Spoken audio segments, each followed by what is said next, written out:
Արիզոնայի նահանգապետ Ջեն Բրյուերը հրաժարվել է օրակարգ մտցնել Հանրապետական կուսակցության կողմից կրոնական և սեռական փոքրամասնությունների իրավունքների վերաբերյալ օրինագիծը։ Հանրապետական նահանգապետն այս որոշումը բացատրել է օրենքի ոչ հստակ լինելու հանգամանքով։ Օրինագծով նախատեսվում է կրոնական կազմակերպությունների կողմից միասեռականներին մատուցվող ծառայությունների սահմանափակում։ Նահանգի դեմոկրատ օրենսդիրները շնորհակալություն են հայտնել հանրապետական նահանգապետից, նշելով, թե այս կերպ կարող է օրինականացվել խտրականությունը, ավելացնելով, որ օրենքի նախագիծը նույնիսկ չպետք է հասներ նահանգային գործադիրի հաստատմանը։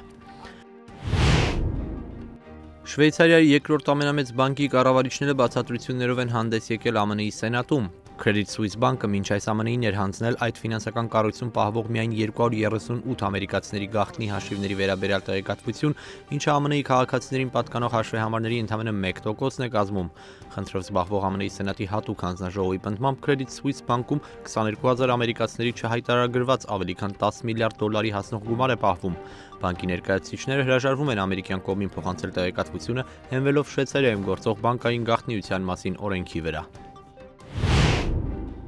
Բջջային համաշխարհային կոնգրեսի այս տարվա առավել նորամուծական ցուցանմուշն է համարվում սմարթֆոնների և պլանշետների համադրությունը։ Բարսելոնայում տեղի ունեցող տեխնոլոգիական ցուցահանդեսում ամենամեծ հետաքրքրությունը հենց այս նոր գործիքի վրա է կենտրոնացած։